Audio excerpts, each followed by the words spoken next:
Keisha Williams had always believed that kindness was its own reward. She believed in hard work, in keeping her head down, in building a future one careful step at a time. At 23, she was in her final year at Stonebridge Heights University, studying business management, while working 2 part-time jobs to stay afloat.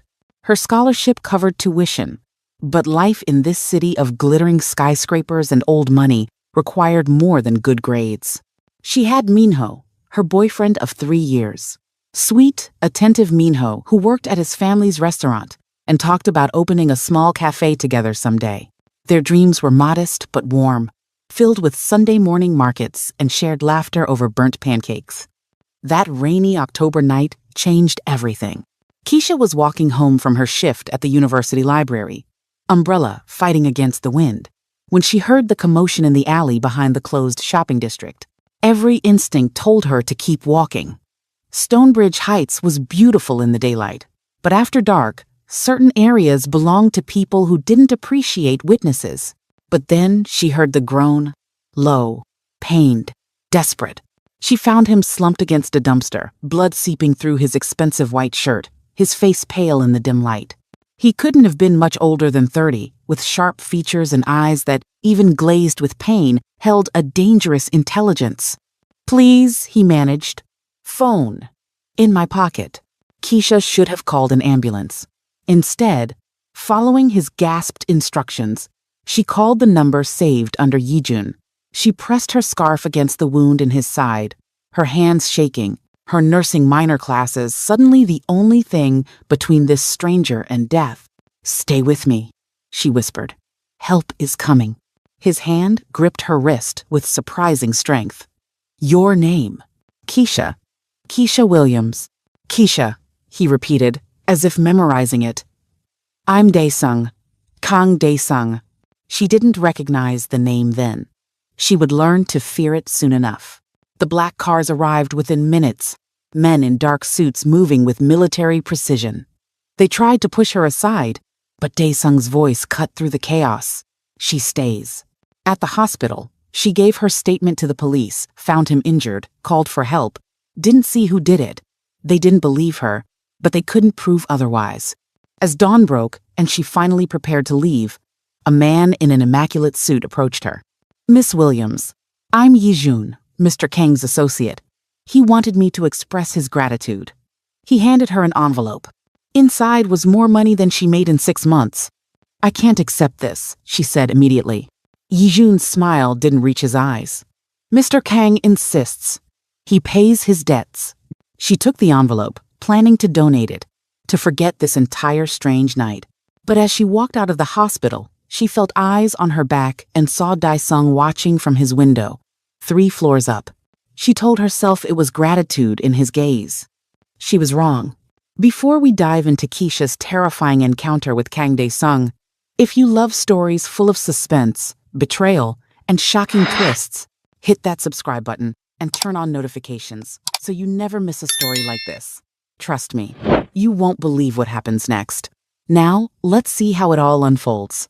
The flowers started arriving a week later, extravagant arrangements that her landlord had to help carry up the stairs.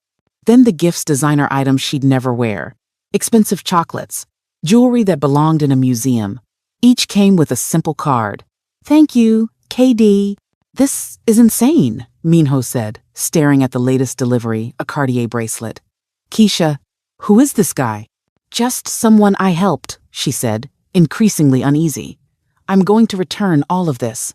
But when she tried, she found no return address, no way to contact the sender except through Yijun, who politely informed her that Mr. Kang would be deeply offended by rejection of his gratitude.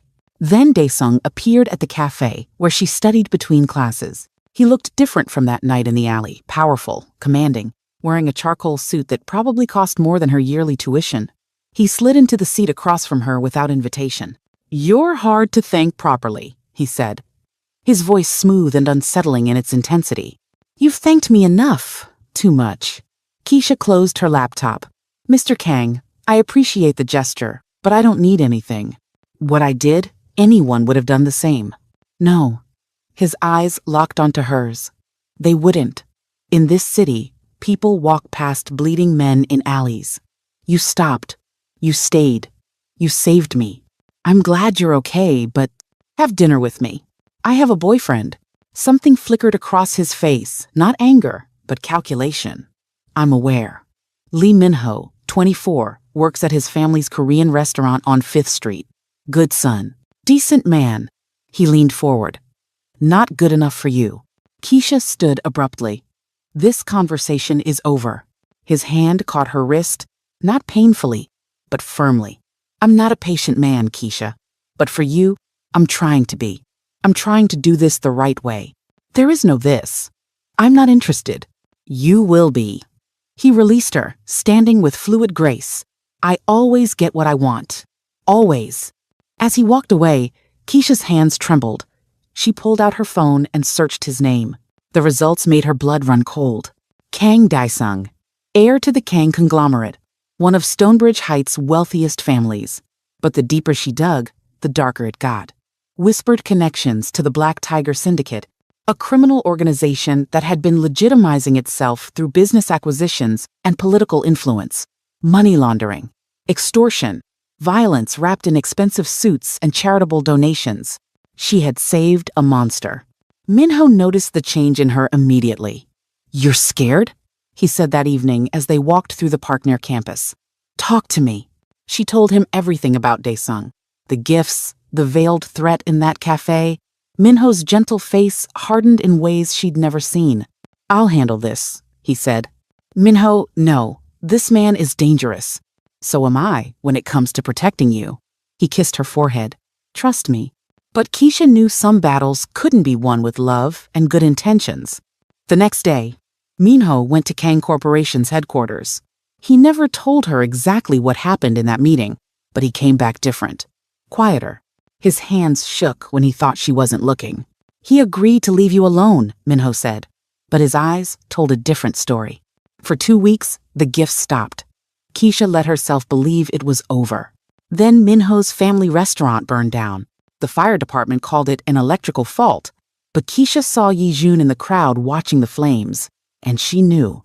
The insurance payout was mysteriously delayed. The bank suddenly recalled loans that had been stable for years. Min-ho's father had a heart attack from the stress. And through it all, Dae-sung sent a single message. Obstacles have a way of removing themselves. Keisha stood in the hospital where Min-ho's father lay recovering and made a decision. She called the number on Yi-jun's card. I'll have dinner with him, she said. One dinner. And he leaves Min-ho and his family alone. Mr. Kang will be delighted. He's a reasonable man when people cooperate. The restaurant was exclusive. The kind where politicians and celebrities dined behind privacy screens. Dae-sung waited at a table overlooking the city, looking every inch the prince of this glittering, corrupt kingdom. You came, he said, standing to pull out her chair. I'm here to negotiate. Keisha remained standing. Leave Min-ho alone. Leave his family alone. I'll have dinner with you, once a week, for a month. That's it. Dae-sung studied her for a long moment. Sit, Keisha, please. Something in his tone made her comply. You think this is about power, he said once they were settled. About forcing you. You're wrong. He poured wine she wouldn't drink. That night in the alley, when you found me, I was dead. Not dying dead. I'd given up. And then your hands were on my chest, your voice telling me to stay, to fight. Do you know what that does to a man like me? Someone who spent his whole life taking, conquering, destroying to be saved by someone who expects nothing in return? So this is gratitude? Keisha's voice was sharp. This is fate. His intensity was frightening. I've never believed in such things, but you're mine, Keisha. You were mine from the moment you chose to save me, instead of walk away. I'm not a possession. No, you're my salvation. He reached across the table, and she jerked back. He withdrew his hand, something like pain flashing across his features. I'm trying to court you properly. The gifts, the dinners, this is me showing restraint, showing respect. Burning down Min-ho's restaurant is respect? That was a lesson.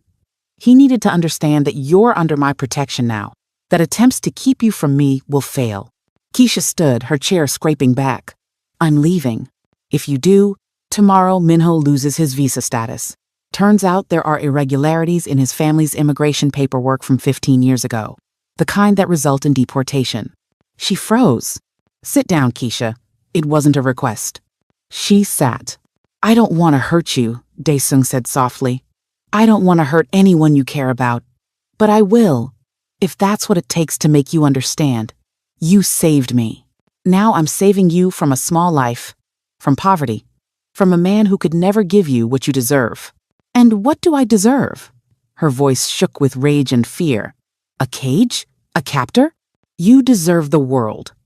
His hand covered hers before she could move. And I'm going to give it to you, starting with this. He slid a black velvet box across the table. Inside was an engagement ring, a flawless diamond surrounded by sapphires, worth more than her family's house back in her hometown. You're insane, she whispered. About you? Yes. He smiled, and it was almost gentle. We'll be married within 3 months. You'll finish your degree. I'm not a monster. You'll have everything you've ever wanted. I want Minho. The smile disappeared. No, you don't. Not really. He's familiar. Safe. I'm offering you passion, power, a life beyond anything you've imagined. I'm offering you slavery. I'm offering you a choice. He leaned back. Marry me willingly, and Minho stays safe. His family thrives. I'll even invest in rebuilding their restaurant, better than before. Or refuse. And I'll destroy everything he loves until there's nothing left. And then I'll marry you anyway. But you'll know that his suffering was your choice. Keisha felt tears burn her eyes. Why are you doing this? For the first time, she saw something vulnerable in his expression. Because for the first time in my life, I want something I can't simply take. I want you to choose me. But I'm not a good man, Keisha. I'm not patient enough to wait for you to see what we could be. So I'm forcing the issue. Call it obsession. Call it love. I don't care what name you give it. You're going to be mine. She looked at the ring, at this man who confused violence with devotion, and felt her world collapse. I need time, she finally said. You have 24 hours. He stood, dropped cash on the table that could feed a family for months. Yijun will contact you tomorrow for your answer. Choose wisely, Keisha. I'd hate for Minho to have another tragedy so soon after losing his restaurant. He left her there, shaking, the ring box still open on the table. Keisha didn't tell Minho about the proposal. How could she? Instead, she spent that night researching, planning, looking for a way out. But everywhere she turned, Daesung's influence loomed. The police? Half of them were on the Kang payroll. Run? He'd find her men with his resources, always did. Fight? She thought of Minho's father in that hospital bed, of the restaurant in ashes, and knew she'd already lost. When Yijun called the next day, she gave her answer with a steady voice that belied her breaking heart. Tell him yes. A wise choice, Miss Williams. Mr. Kang will be very pleased. I have conditions. I'm listening. Minho and his family are completely off limits. Forever. No interference. No coincidental problems. Nothing. And I finish my degree. No interruptions. Done and done. Mr. Kang anticipated these requests. He's prepared to put the agreement in writing, if you'd like. The fact that he'd anticipated her conditions, that he knew her well enough to predict her demands, made her skin crawl. When? She asked. The engagement will be announced next week. The wedding in 2 months. Mr. Kang is eager, as I'm sure you understand. After hanging up, Keisha allowed herself exactly 5 minutes to cry. Then, she dried her eyes and went to meet Minho. She found him at the temporary food stall his family had set up while they figured out the restaurant situation. His smile when he saw her was so genuine, so full of uncomplicated love, that she almost broke. Minho, we need to talk. They walked to their spot by the river, where he'd first told her he loved her, where they'd planned their modest future. I can't do this anymore, she said, the practiced words like glass in her throat. What? Keisha, what are you talking about? Us. This relationship. It's not working. She watched his face transform from confusion to hurt to disbelief. Is this about the restaurant? About money? Because we'll rebuild, I promise. It's not about money. She forced herself to look at him, to sell the lie. I've been thinking about this for a while. We're different people now than when we started dating. I want different things. Different things? Keisha, 3 days ago you were talking about meeting my cousins next month. I was trying to convince myself. The lies came easier now. Self-preservation, making her cruel. But I can't anymore. I'm sorry, Minho. I don't love you. Not the way you deserve. You're lying. His voice cracked. Someone got to you. It's him, isn't it? Kang Dae-sung. This is my choice. Bullshit. He grabbed her shoulders, desperate. Keisha, whatever he threatened, whatever he said, we'll fight it together. We'll go to the police. We'll leave the city. We'll... Stop. She stepped back, breaking his hold. There's nothing to fight. I'm choosing this. I'm choosing him. The pain in his eyes was unbearable. I don't believe you. You don't have to. She pulled out the engagement ring Dae-sung had sent over that morning. She'd been instructed to wear it when she broke up with Minho, to make it real. Her hands shook as she slid it on. I'm engaged. The announcement goes public next week. Minho stared at the ring like it was a weapon. When he looked up, something in his expression had changed. The gentleness was gone, replaced by something harder, darker. He did this, Minho said quietly. He threatened you, didn't he? Your family? Me? Goodbye, Mingyu. No. He caught her wrist. I'm not letting you go. I don't care what power he has, what money you're mine, Keisha. We're supposed to be together. Let go of me. I'll kill him. The words were soft, almost confused, as if Minho couldn't believe he was saying them. I'll find a way. I'll protect you from him. The only person I need protection from right now is you. Keisha pulled free. Don't contact me again. Move on. Forget about me. She walked away from him, from their future, from everything good in her life. And she didn't look back, because if she did, she'd run back to him, and Dae-sung would make good on every threat. Behind her, Minho stood frozen, the first seeds of obsession and rage taking root in his heartbreak. The engagement announcement made headlines.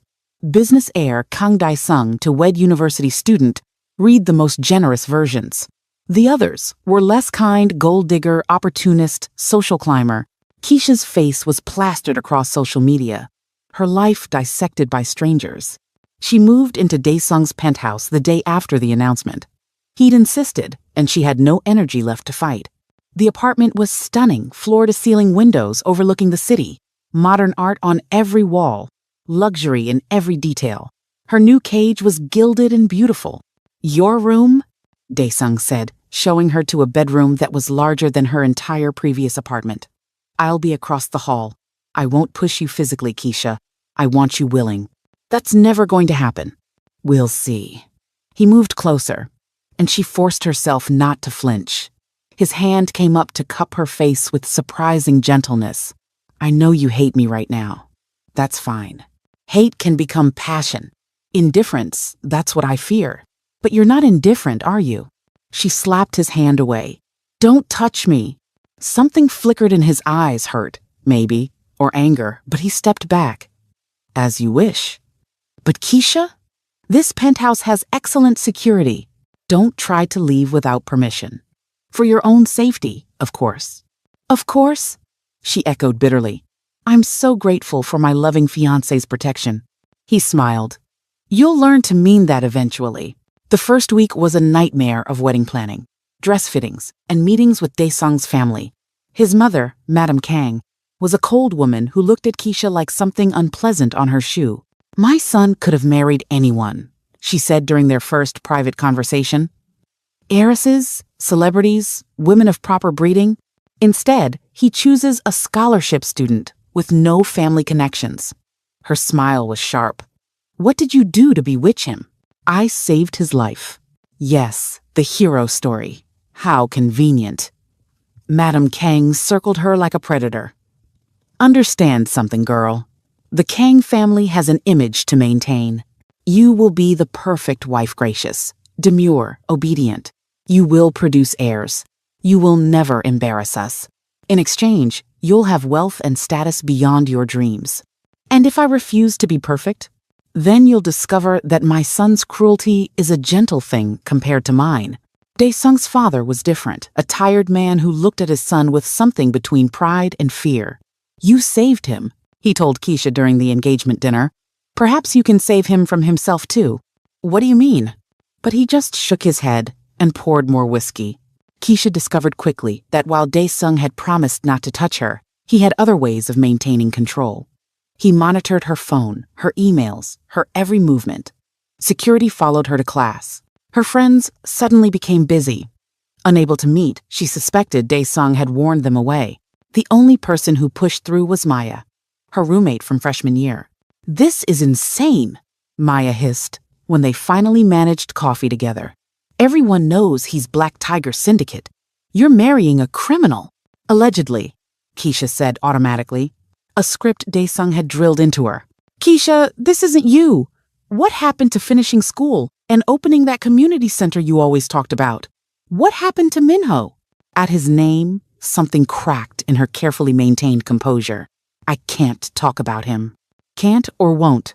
Maya grabbed her hand. I saw him yesterday. He looks bad, Keisha. Really bad. He's not eating, barely sleeping. He keeps saying he's going to fix this, that he's going to save you. Fear shot through her. He needs to stop. He needs to move on. Maybe you both do. You both do. I can't. The words burst out before she could stop them. Maya, I can't leave. If I try, people get hurt. You have no idea what this man is capable of. Maya's eyes widened. He threatened you. Please. Keisha squeezed her hand desperately. Please don't try to help. Don't get involved. Just stay away from me. It's safer. Keisha, promise me. Reluctantly, Maya promised. But as Keisha returned to the penthouse, she saw Yijun watching from across the street and knew even that conversation would be reported. That night, Dae-sung called her to his study. Your friend cares about you, he said, swirling brandy in a crystal glass. It's admirable. Are you going to threaten her too? Why would I? She's no threat. He set down the glass. But Minho is becoming a problem. Keisha's blood ran cold. What do you mean? He's been asking questions, dangerous questions, to dangerous people. Looking for leverage against me, I assume. Ways to break our engagement. Dae-sung's expression hardened. I told you I'd leave him alone if you cooperated. But if he continues this crusade, I'll have to respond. He's just heartbroken. He'll stop. Will he? Dae-sung pulled up security footage on his computer. Minho meeting with a man she didn't recognize, money changing hands. This is Detective Park. Dirty Cop works for the Jung family, my rivals. Minho is trying to buy evidence of my crimes. Please, Keisha whispered. Please don't hurt him. Then make him stop. How? I ended things. What more can I do? Dae-sung stood, moving around the desk toward her. Tell him you love me. Tell him you're happy. Tell him to move on because you already have. He won't believe me. Make him believe. Dae-sung's hand caught her chin, forcing her to meet his eyes. Or I'll make him disappear, and it will be your fault for not being convincing enough. She jerked away from his touch. You said you loved me. Is this love?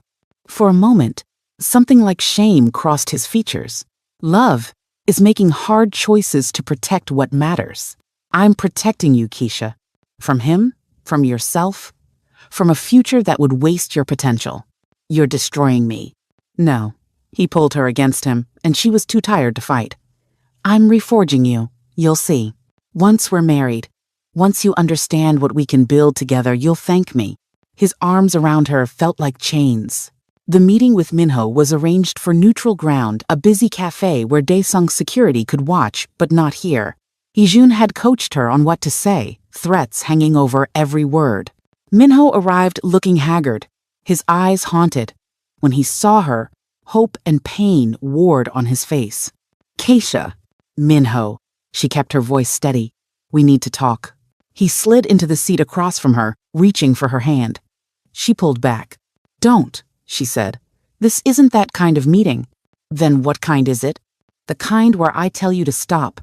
She met his eyes, delivering the script. Stop investigating Dae-sung. Stop trying to find evidence against him. Stop trying to save me. I can't do that. You have to. Minho, I'm happy. I'm marrying him because I want to. You're lying. His voice broke. I know you, Keisha. Every expression, every tell. You're terrified. Of you. The words were venom. You're scaring me, Minho. This obsession. This refusal to accept reality. It's not love.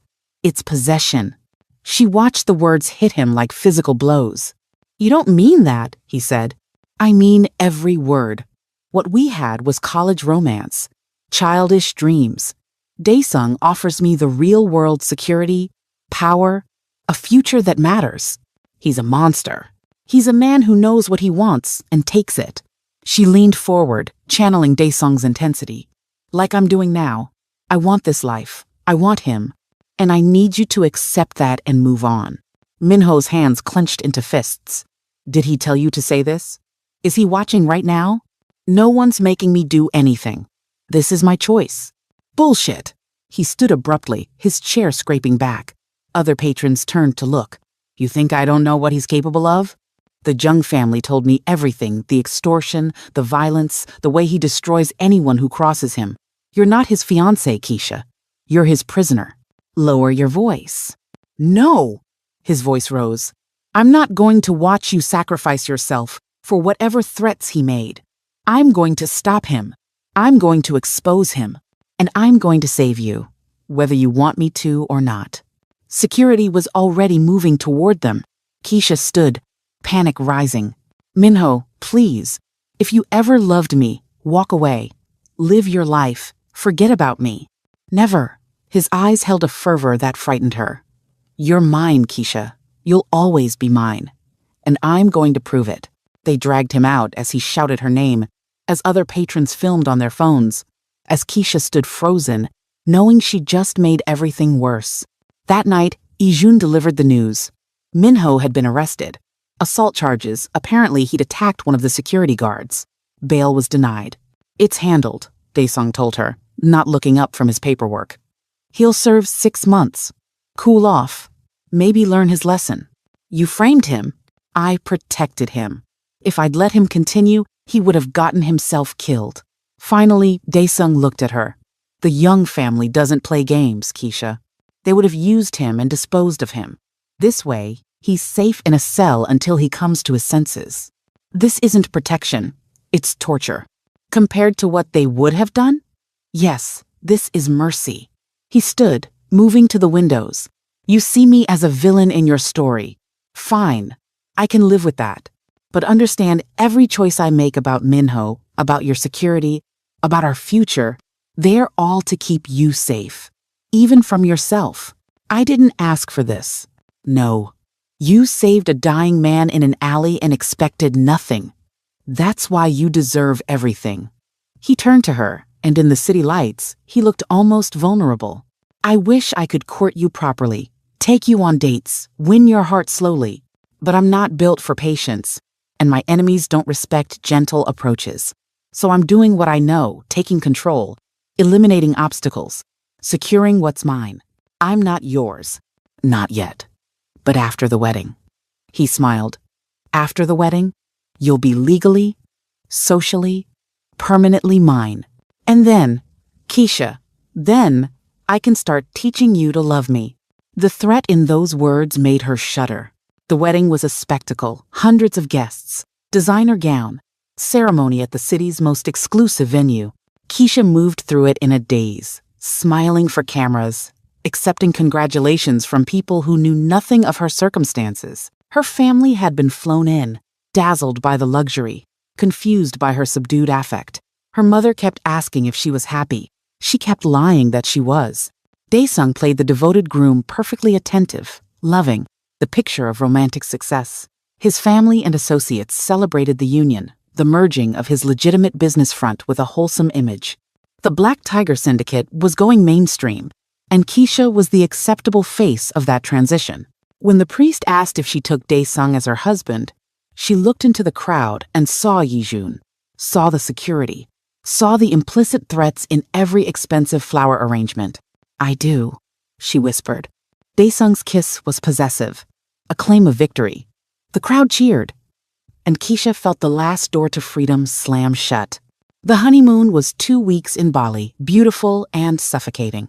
Daesung had booked a private villa, and for the first time, they were truly alone. "I've kept my promise," he said their first night there. "I haven't forced myself on you. But we're married now, Keisha. This needs to become real. I need more time. You've had months." He moved closer on the couch, where they sat with untouched champagne between them. "I've been patient. I've been respectful. But my patience has limits." "So what now?" she demanded. "You'll rape your wife because you're tired of waiting?" The word made him flinch. Don't call it that. What else would you call forcing someone who doesn't want you? I call it claiming what's mine. I call it consummating a marriage that you agreed to. His control was cracking, frustration bleeding through. "I'm trying, Keisha. I'm trying to be better than my instincts, to give you time to adjust, but you fight me at every turn. Because I don't love you. Because this entire marriage is built on threats and coercion. And whose fault is that?" He grabbed her shoulders, his grip tight but not painful. "If you'd just given me a chance, if you'd let me court you properly instead of clinging to that weak..." "Don't." Her voice was ice. "Don't talk about Minho." "Why not?" "He's in prison because of his own stupidity. Because he couldn't accept that you were never really his." Something in Keisha snapped. Months of fear, of compliance, of swallowed rage, it all erupted. She slapped him, hard, the crack echoing in the villa. "I hate you," she said, voice shaking. "I will always hate you." Daesung touched his reddening cheek, and for a moment, she saw fury in his eyes, the violence he kept leashed. Then something shifted. He released her and stepped back. "Fine," he said quietly. "Hate me. Sleep in the other bedroom. We'll have separate rooms here, separate rooms at home. I won't touch you. I won't push." He moved to the bar, poured whiskey with shaking hands. "But know this, I'm not giving up. I'm going to make you love me, Keisha. Even if it takes years. Even if I have to dismantle every defense, every wall you've built. You saved me once. Now I'm going to save you from this anger, this fear. I'm going to teach you to see me differently. That's never going to happen." He looked at her with something like sorrow. "We'll see." The rest of the honeymoon was tense, but less volatile. They maintained separate sleeping arrangements. Daesung took calls about business, and Keisha read on the beach, both trapped in their own prisons of this mockery of a marriage. On their last day, news reached them. Minho had been released early for good behavior, and he disappeared. "Find him," Daesung ordered Yijun over the phone. "I want to know where he is at all times." But Minho had gone underground, and even the Black Tiger Syndicate's resources couldn't locate him immediately. "He's planning something," Daesung said, his instincts sharp from years of underworld survival. "Something desperate." Keisha felt it too, a storm gathering, violence waiting to break. Back in Stonebridge Heights, married life settled into a cold routine. Keisha finished her final semester, throwing herself into her studies as an escape. Daesung ran his empire, legitimate and otherwise, keeping her in a gilded cage of luxury and control. They lived like hostile roommates in that penthouse, polite in company, distant in private. Daesung continued his attempts to win her over with grand gestures she rejected. She continued to push him away, waiting for an opportunity that never came. Then, 3 months into their marriage, Keisha fainted in class. The doctor's diagnosis was delivered to Daesung first, as her husband and the one paying the medical bills. When she woke in the private hospital suite, he was there, his expression unreadable. "You're pregnant," he said. The words didn't compute at first. "That's impossible." 6 weeks! Apparently that night after the engagement party, when you'd had too much champagne and I helped you to bed. He trailed off, and she saw guilt in his expression. "You don't remember." Horror washed over her. "No. You said you wouldn't." "I didn't. Not intentionally." He sat on the edge of her bed. "You initiated. You were emotional. Drunk. Said you needed to feel something other than miserable. I should have stopped it. Should have been stronger. But I wanted you so badly, and you were finally reaching for me. And I..." He stopped, running his hands through his hair. I failed you. Again. Keisha's hand moved to her stomach, to the life growing there without her consent or awareness. A child. Daesung's child. Another chain binding her to this man. I want an abortion, she said. No. It's my body. It's our child. His hand covered hers on her stomach. Our baby, Keisha. Maybe this is what we need. A family. Something real between us. There's nothing real between us but force and fear. Then let's change that. He gripped her hand desperately. I'll be better. I'll give you space, freedom, whatever you need. But please, keep our baby. Let me be a father. Let me prove I can love something more than I love controlling it. She looked at him, at the vulnerability in his eyes, and felt torn. Part of her wanted to punish him, to take away this thing he clearly wanted. But another part, the part that had stopped in that alley to save a dying stranger, couldn't destroy an innocent life. I need to think, she said. Take all the time you need. But time was one thing she didn't have. Because that night, Minho resurfaced. The attack came during a charity gala. Daesung was hosting a lavish event to celebrate his company's new philanthropic initiative. Keisha wore a designer gown that hid her early pregnancy, played the gracious hostess, smiled for cameras. She didn't see Minho in the crowd until it was too late. He'd changed. The gentle man she'd loved was gone, replaced by something harder, damaged. He'd lost weight, moved with a feral energy, and his eyes held a manic gleam. Keisha, he said, appearing beside her while Daesung was occupied with investors. We need to talk. Minho, you can't be here. I can't be anywhere else. Not without you. He grabbed her wrist, pulling her toward the balcony. Come with me. Right now. I have everything planned. Fake passports, money, a way out of the city. We can disappear. Start over. Minho, stop. I know you don't love him. I know he forced this marriage. The Jung family helped me understand everything. How he operates. How he manipulates. But I can save you now. I finally have the means. The Jung family? Keisha felt ice in her veins. Minho. They're using you. They're his enemies. I know what they are. I'm not stupid. His grip tightened, painful now. I'm using them as much as they're using me. Once we're safe, once we're away from here, it won't matter. We'll have each other, like it was supposed to be. It's too late. She tried to pull free. I'm pregnant, Minho. The words stopped him cold. His grip loosened, horror spreading across his face. No, it's true. I'm carrying Daesung's child. So even if I wanted to run, which I don't, I can't. It's over. We're over. You need to accept that. No. The shout drew attention. Security started moving their way. No, this is his final trap. He planned this. Probably tampered with birth control. Something. This is how he keeps you forever. It doesn't matter how it happened. It is happening. And I'm not going to abort my child or abandon it to run away with you. Something broke in Minho's expression, the last thread of reason snapping. Then I'll kill him. If you won't leave, I'll remove the obstacle. The Jung family promised me protection if I eliminate him. They'll take over his territory and you'll be free. Minho, they'll kill you the moment you're no longer useful. I don't care. He was crying now, desperate and unhinged. Don't you understand? I can't live in a world where you're his. Where he touches you, where you carry his child. I'd rather die than accept that. Daesung appeared then, security flanking him, his expression thunderous. Get away from my wife. Minho's hand moved to his jacket, and Keisha saw the gun. No! She threw herself between them as Minho drew the weapon. Minho, please, don't do this. Move, Keisha. I won't let you become a murderer. I won't let you destroy yourself. He already destroyed me. Minho's voice cracked. He took everything. My family's restaurant, my future, you. I'm already dead. At least this way, it means something.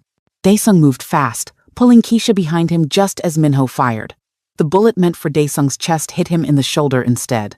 Security tackled Minho as guests screamed and fled. Chaos erupted. More gunfire, Jung family operatives who'd infiltrated the gala as servers, using Minho's distraction to launch their attack. Daesung, bleeding, shoved Keisha toward Yijun. Get her out, he ordered. Take her to the safe house. Now. Dae-sung. Go. As Yijun dragged her away, Keisha looked back to see Dae-sung and his men engaging the Jung attackers. To see Minho being restrained while screaming her name. To see blood spreading across her husband's expensive suit. The safe house was a fortress. Reinforced walls. Armed guards. Technology that could track a fly across the city. Keisha spent 3 days there, watching news reports of the terrorist attack at the Kang Charity Gala, of arrests made, of Dae-sung's statement from his hospital bed. Minho was in custody again. This time, the charges were attempted murder. When Dae-sung finally came to her, his arm in a sling, he looked exhausted. They stood in the secure living room, an ocean of unsaid things between them. Is he alive? Keisha asked. Minho? Yes. The Young family abandoned him the moment the operation failed. He's facing 20 years minimum. She felt tears burn but refused to let them fall. This is my fault. No. Dae-sung moved closer. This is mine. I pushed too hard, took too much. I thought I could force fate, manufacture love. Instead, I drove a good man to madness and turned your life into a nightmare. So, what now? More of the same? He was quiet for a long moment. I'm getting out. What? The syndicate. The underworld connections. I'm severing ties, going fully legitimate. My family's furious, but I don't care anymore. He looked at his injured shoulder. That bullet was meant for my heart, Keisha. And as I lay bleeding on that floor, my only thought was of you, of our baby, of how I've been so focused on possessing you that I never stopped to ask what you actually needed. I need freedom. I know. He sat heavily on the couch. I can't give you a divorce. Not yet my enemies would see it as weakness, would come after you to hurt me. But I can give you space, autonomy, a real life within the constraints of our marriage. Why would you do that? Because loving you has taught me something. Real love isn't about control or ownership. It's about wanting someone's happiness even when it costs you everything you want. He looked up at her, and she saw something new in his eyes, understanding. Maybe growth. I still want you to love me someday, but I want it to be real, not coerced. So I'm going to step back, give you room to breathe, and maybe, possibly, you'll see that I can be more than your captor. Keisha wanted to believe him, but she'd heard promises before. The changes started small. Dae-sung moved his things to the guest wing of the penthouse, giving her the master suite entirely. He removed the tracking software from her phone, dismissed half the security detail. He asked her permission before making plans that involved her. I'm having dinner with potential investors next week, he said one morning over breakfast, separate breakfasts now, eaten in companionable silence rather than tense meals. They'll expect to meet my wife. Would you be willing to attend? The fact that he asked, rather than demanded, felt revolutionary. What's the company? She asked. Tech startup. Clean energy solutions. Legitimate, profitable, ethically sound, I checked. She studied him. You're really doing this, leaving the criminal stuff behind. I have a child coming, a wife I'd like to eventually deserve. Yes, I'm really doing this. He paused. The board fought me. My mother threatened to disown me. But the Black Tiger Syndicate is my past. You and our baby, you're my future. If I have to burn down my old life to build a new one, so be it. Over the following weeks, Keisha watched him transform. He cut ties with known criminals, restructured his business to eliminate questionable income sources, even cooperated with police investigations into rival organizations. The Young family retaliated attempts on his life, smear campaigns, attacks on his legitimate businesses. But Dae-sung weathered it all with a determination she'd never seen before. Why risk everything? She asked, after a particularly brutal week where 3 of his warehouses had been firebombed. Because the alternative is raising my child in a world of violence and fear. Because I want to be someone my kid can be proud of. Because I want to be someone you might someday respect. He touched her growing belly gently, always asking permission now before physical contact. This baby changes everything, Keisha. I can't be the Black Tiger anymore. I have to be better. Despite herself, Despite years of trauma and coercion, Keisha felt something shift inside her. Not love, not yet, maybe not ever, but something softer than hate. She started joining him for dinners, actually talking instead of enduring. She learned about his childhood raised by a violent father to take over the syndicate, taught that power and fear were the only currencies that mattered. She learned about the night in the alley, how he'd been betrayed by his own second-in-command, left to die in his own territory. "When you found me," he said one night, bourbon in his hand as they sat on the balcony watching the city lights, "I'd already accepted death. Then your hands were on me, your voice telling me to fight. It was the first time in my life someone helped me, expecting nothing. The first time someone saw me as worth saving. That doesn't excuse what you did to me." "No, nothing excuses that. I took your choice away, terrorized you, manipulated you. I can't undo that damage." He looked at her. "But I can stop adding to it. I can try to be the man you saw potential in that night, even if I never was that man before." Her hand moved unconsciously to her belly, to the baby growing there, a child conceived in a moment she couldn't remember, carried in a body that had never truly been hers to control since that night in the alley. "I don't know if I can ever forgive you," she said quietly. "I know. I'm not asking for forgiveness. Just a chance to be someone worthy of co-parenting with you. To be a father our child doesn't fear." It was the most honest he'd ever been. As her pregnancy progressed, something unexpected happened. Daesung became the most attentive father-to-be she could imagine. He went to every doctor's appointment, read parenting books obsessively, prepared the nursery with a care that bordered on fanatical. "Is this too much, Pink?" he asked, showing her paint samples for the baby's room.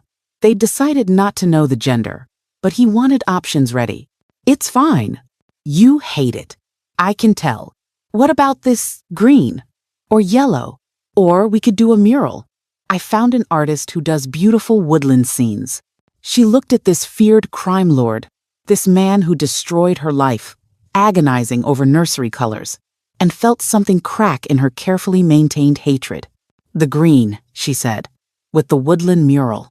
His smile was pure joy. But their fragile peace was shattered when news came about Minho. He'd been found dead in his cell. Suicide, the prison reported. He'd hanged himself with a bedsheet. Keisha heard the news from a tabloid headline on her phone and felt her world tilt. Whatever complicated feelings she had about Minho, anger, pity, lost love, they crashed over her in waves. He'd been broken by this situation, driven to madness and now death, and she couldn't escape the feeling that it was her fault. She locked herself in the bedroom and cried for hours. Daesung knocked softly. "Keisha, let me in, please." "Go away. I know you're hurting. I know you're grieving, but you're 6 months pregnant, and I need to know you're okay." "I'm not okay. I'll never be okay." She opened the door, fury and grief making her reckless. "He's dead, Daesung. Minho is dead. Sweet, gentle Minho, who never hurt anyone until he met me, until you destroyed his life to get to me." "I know." Daesung's face was pale. "I know, and I'm sorry, truly, deeply sorry." "Sorry doesn't bring him back." "No, it doesn't." He stepped into the room carefully, like approaching a wounded animal. "For what it's worth, I didn't order this. I wanted him alive, in prison, where he couldn't hurt himself or anyone else. Someone got to him, Jung family, most likely, tying up loose ends. Does it matter? He's dead either way. Dead because I saved you in that alley, because I tried to be kind. Keisha, get out." She was sobbing now, raw and broken. "Just get out." To her surprise, he left. But hours later, when she finally emerged, she found him sitting outside her door, head in his hands. "I've been thinking," he said quietly, "about cause and effect, about responsibility. You're right, Minho's death traces back to choices I made, to my obsession, my cruelty, my refusal to accept that I couldn't have you." He looked up at her. "I can't undo any of it, but I can make sure his death means something." "How?" "His family, the restaurant. I'm going to rebuild it, bigger and better. Set up a trust in his name. Make sure his parents never want for anything." He stood slowly. It won't bring him back. But maybe it'll be something good from all this destruction. Keisha wanted to reject the offer, to throw his guilt money back in his face. But she thought of Minho's parents, of their kindness to her over the years, of how they'd lost everything, their business, their son. They can never know about us, she said, about what really happened.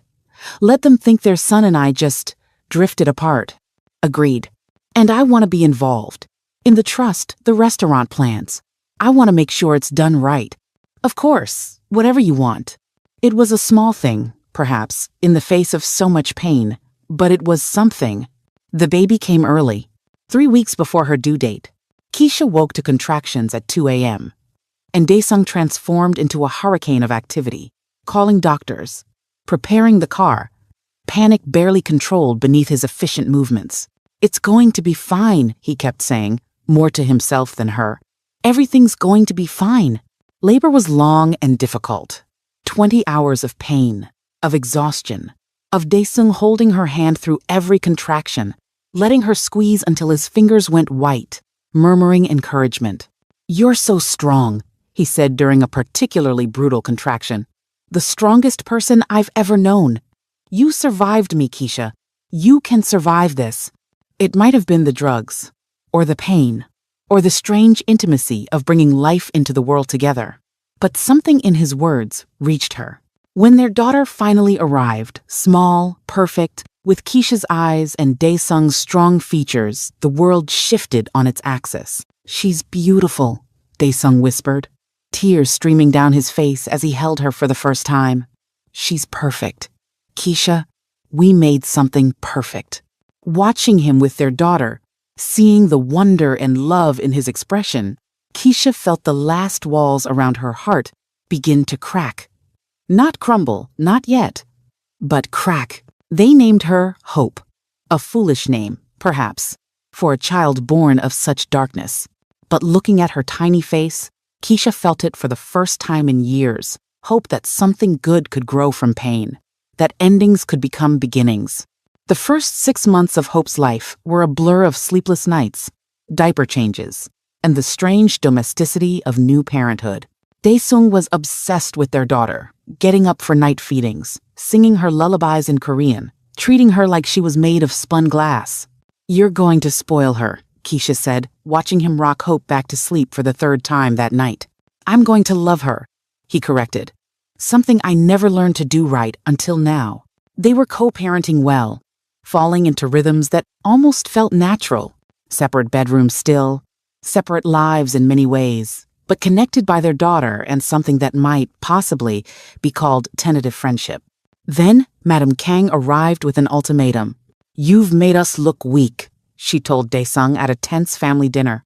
Keisha was there too now, included in family matters because of Hope. Abandoning our traditional businesses, cooperating with authorities, letting the young family encroach on our territory. The other families are laughing at us. Let them laugh. We're legitimate now. We're targets. His mother's voice rose. 3 attempts on your life in 6 months, and now they're threatening Hope. Threatening Keisha. This pacifist act is getting people killed. Keisha's blood went cold. What threats?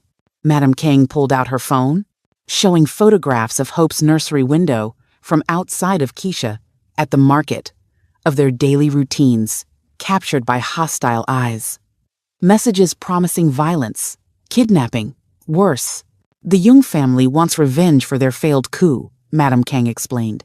They've allied with the Park Syndicate and the Chen family. Together, they're strong enough to destroy us unless you remember who you are, Daesung. Unless you fight back. No, Daesung's voice was iron. I'm not going back to that life. Then you're endangering everyone you love.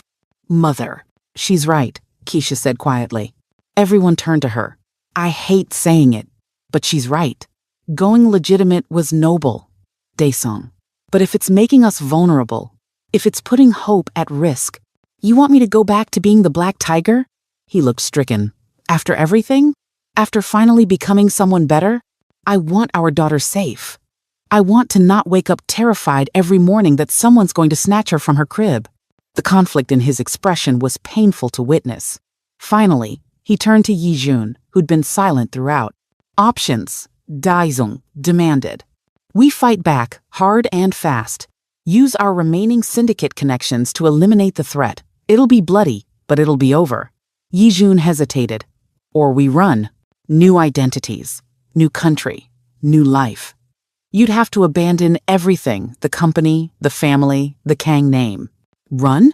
Madame Kang looked appalled. We are Kangs. We don't run.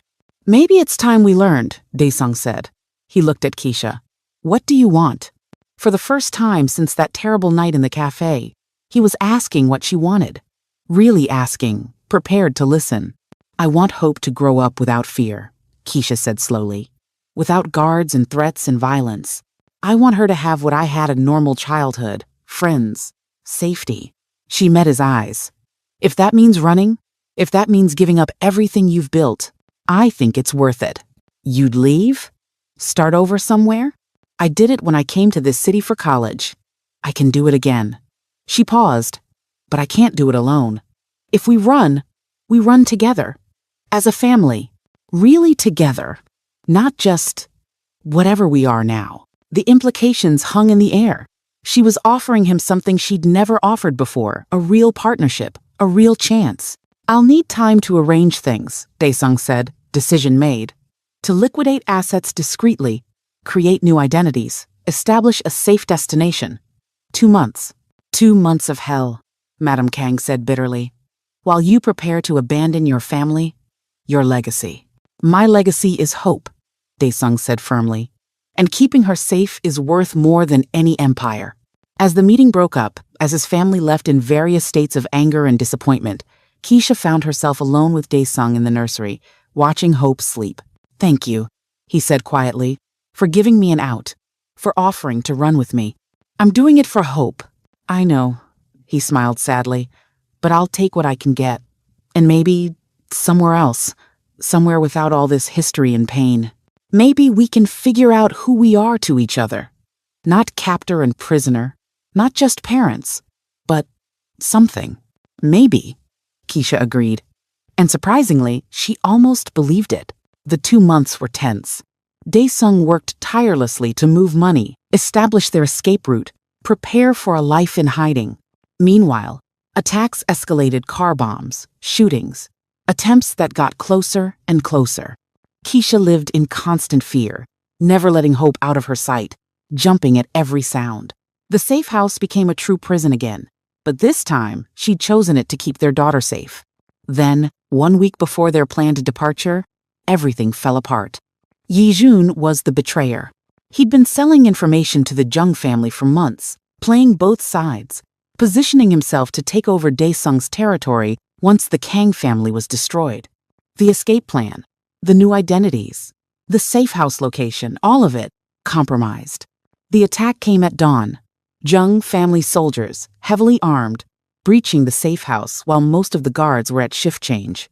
Daesung got Keisha and Hope into the panic room, but not before taking 3 bullets protecting them.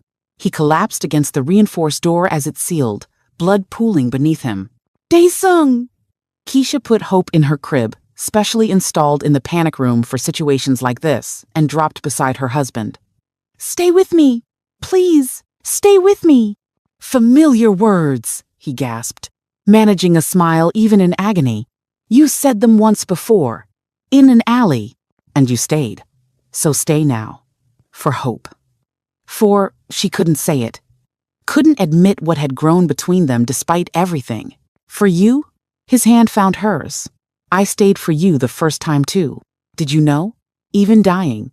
Half conscious. I heard your voice and decided death could wait.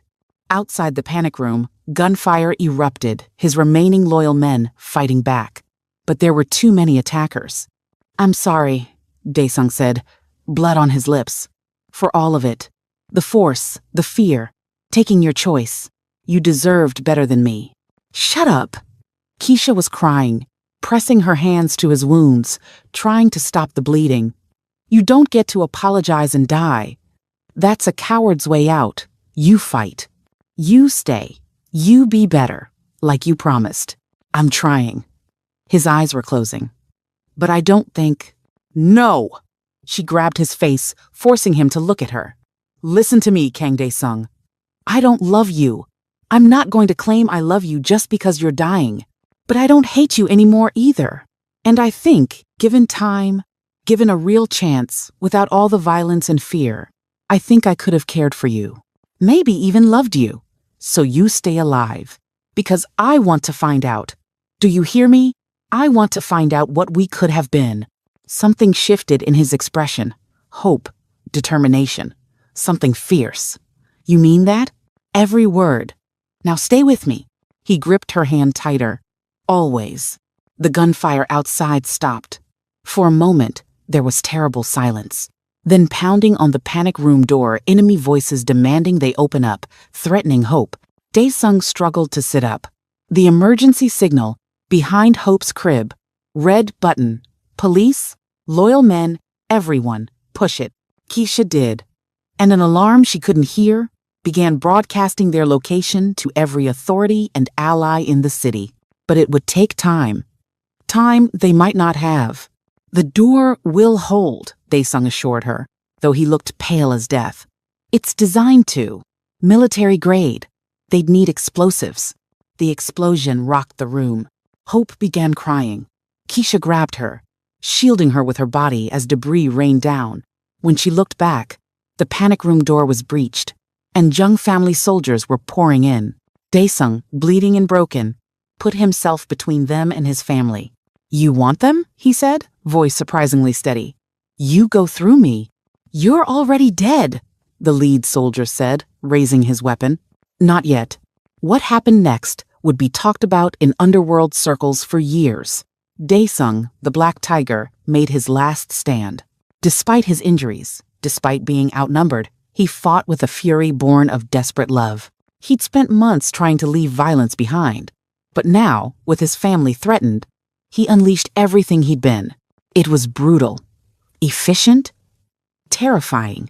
By the time police and his loyal men finally arrived, the Jung soldiers were either dead or fleeing, and Dae-sung had collapsed, barely breathing.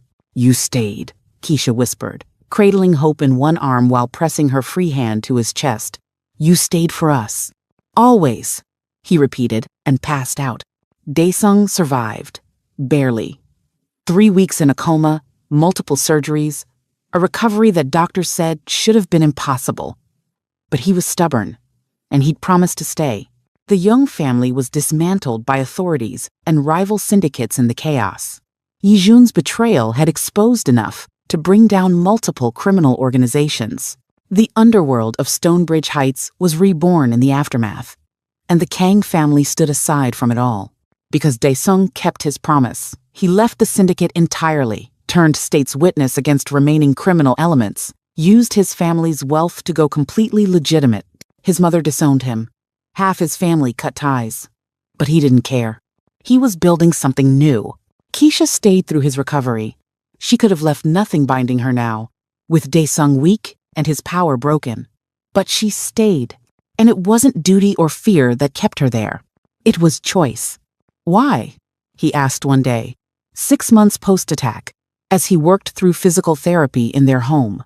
They'd moved from the penthouse to a real house, in a quiet neighborhood where Hope could have a yard and normalcy. Why what? Keisha handed him water.